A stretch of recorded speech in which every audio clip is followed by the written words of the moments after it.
My name's Brigden. I own and run Worldwide Classic Car Rallies, and we're in partnership with Le Passage to India at the moment about self-drive tours of India. That's an interesting concept that you're launching. You're aiming to make India, which is one of the most challenging places in the world to drive, but you're planning to make that whole self-drive experience a lot easier.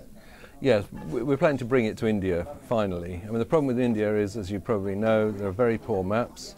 Very poor road maps, there are no road signs, and it's incredibly difficult to find your way around if you're a stranger in India. So what we've done is used some of our experience from running classic car rallies to create a system, a navigation system, so that actually you could be dropped into the middle of Delhi and you can find your way to hotels and do a whole route for a couple of weeks around India. It's completely different from anything anyone's tried before, and the reaction's been very positive. And how will the system work?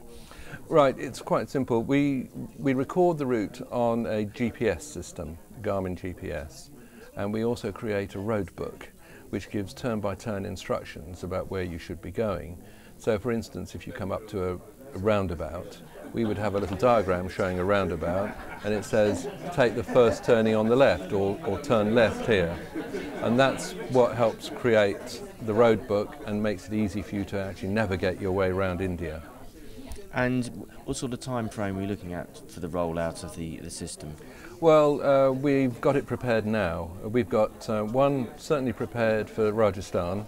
You can do a tour of Rajasthan immediately because that's a good winter holiday. It's a 2-week tour of Rajasthan.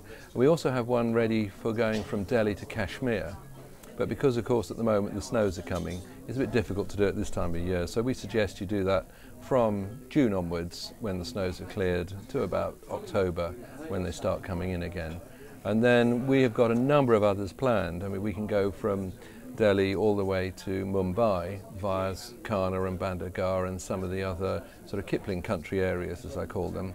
We've also got a route that you can do through Nepal and sort of see Kathmandu and do Varanasi and some of the other routes. And by the end of the year, in sort of 12 months' time, when we come back here again, we should have 6 or 7 routes already prepared. So a classic, if someone had never been to India before, they're looking for a self-drive experience, what would you pick out as a highlight, say, for a fortnight? Fortnight, I would say, if you've never been to India before and you want to actually experience that first time, go to Rajasthan. It's a fantastic tour. You go to some of the most beautiful hotels, they're old forts and castles, and that really is a good start of seeing India.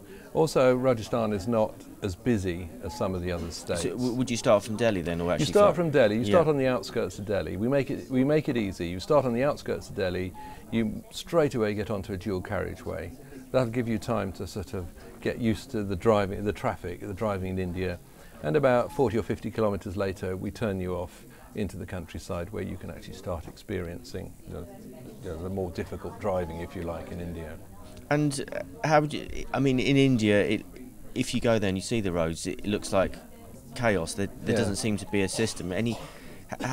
How would you overcome that?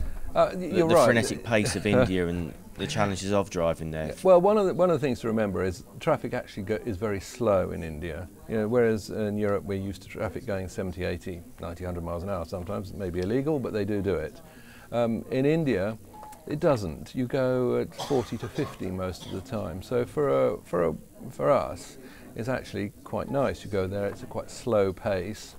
You have to keep your eyes peeled because cyclists do come out from the left without looking. There might be a camel crossing in front of you, might be a cow chewing at the grass by the side. And on your side of the road, of course, you could have a tractor coming towards you, as well as a couple of camel carts going in your direction.